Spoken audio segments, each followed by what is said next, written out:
So maybe you've thought about it before, maybe you haven't. But ask yourself this: are you dependable or have you become disposable? Because there is a difference. Dependable means people can count on you.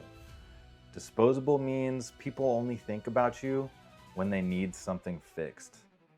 And if that hits a little bit too close, stay with me because this video is not about whining. It's about how good men accidentally train the world to use them and how to build a life that respects you. Being that guy feels good. Being the fix-it guy, the calm one, the provider, the guy with the answer, the one that people can call when the car breaks down, when money gets tight and somebody needs help moving, the family's falling apart and they need help, when the job needs someone to cover and everyone else is panicking, they call you. And there's some pride in that, and there should be. A man should want to be useful. But here's where it goes wrong.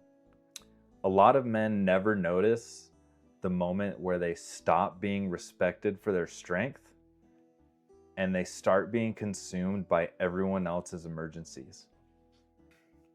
This is not some motivational speech about modern men. Look at what's happening. A Gallup-related report found that 1 in 4 American men between the ages of 15 and 34 reported feeling lonely for much of the previous day. A separate AARP survey found that older men reported loneliness at higher rates than women and were more likely to report having no close friends.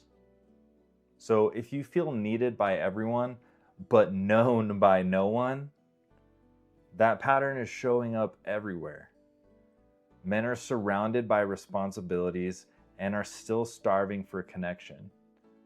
And that's the contradiction, because everyone needs something from you, but who actually knows you? Most men do not become the backup plan because they're weak. They become the backup plan because being useful felt like proof that they mattered. And that's the trap. And if you want the uncomfortable truth, here it is. A lot of us learned early on that being loved was tied to being useful. Work hard, fix problems, provide value, carry your weight, don't complain. So we got really good at becoming the guy that everyone could count on. The problem is that usefulness earns appreciation, but it does not automatically earn us respect because they're not the same thing. Useful is not the same as valued. And if you miss that distinction, you can spend 20 years giving everything you've got and still feel invisible. Because appreciation can disappear the moment you stop producing. Respect remains even when you are unavailable. So let me give you a sentence that took me way too long to learn. If people get upset every time you protect your time, they weren't respecting your time in the first place. Think about that. So the people who genuinely respect your mission might be disappointed when you're unavailable, but they understand. The people who only benefited from unlimited access are the ones who get angry. And that difference matters because a man without a mission becomes everyone's emergency contact. And that's exactly how good men get trapped. So here's how it happens. Over time, appreciation turns into expectation. Expectation turns into entitlement. And entitlement turns into your sacrifice in the background noise. Nobody has to sit down and say, let's use this guy until he's burnt out. It's way quieter than that.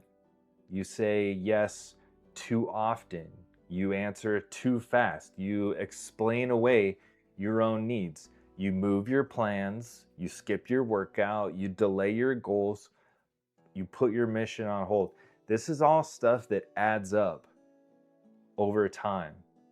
And you're teaching people that your commitments don't matter. And you're always going to be there for whatever they need. Every time you do that, you teach people something.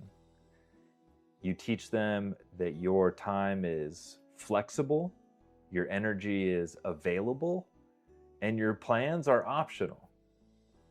Your mission can be interrupted. Then years later, down the road, you're angry that people treat you like your life has no structure. But they are partly responding to the structure that you gave them, or the structure that you failed to give them.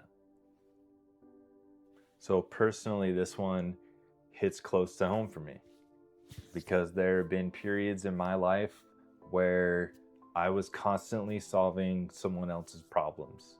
Problems at home, problems at work, problems for extended family, for my friends.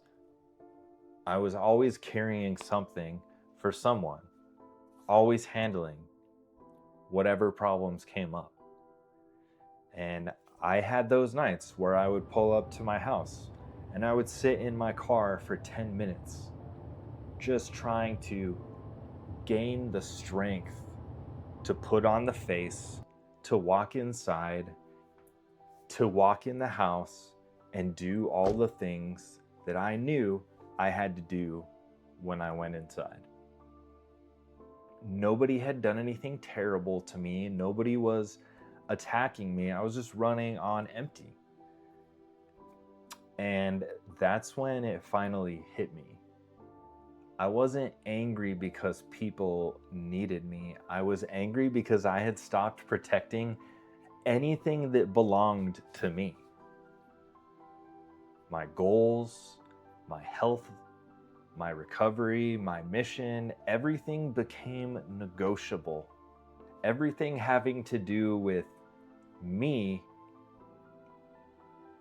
I had learned to push it all aside, because there was always someone else that needed me there for them. And that resentment bill was coming due. All right. I started feeling it in my body and in my soul, and I was angry all the time and couldn't really figure out why. So here's the real diagnosis. You didn't become disposable because people didn't need you. You became disposable when being needed became the only proof that you had that you mattered. And that's the part that cuts, because once being needed becomes your identity, peace feels like rejection. A quiet phone feels like abandonment. A day without crisis makes you feel useless. And eventually you start measuring your value by how many fires you put out. That's not leadership. That's survival dressed up as a sense of duty. And a man who only feels valuable in a crisis will eventually need crisis to feel valuable. And that's how you get trapped. So if being needed is not proof that you matter, what is it? Here's the answer. Your value is not measured in how many fires you put out. It is measured by what gets built because you are here. Think about that. What does your presence build?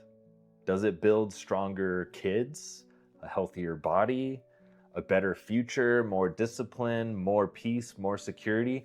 Because here is the hard truth. If people only notice you when you are working, they may value your labor more than your leadership. And leadership is what actually changes lives. So, where do you start? Not with some dramatic life reset. There's no 12-step plan. It's pretty easy.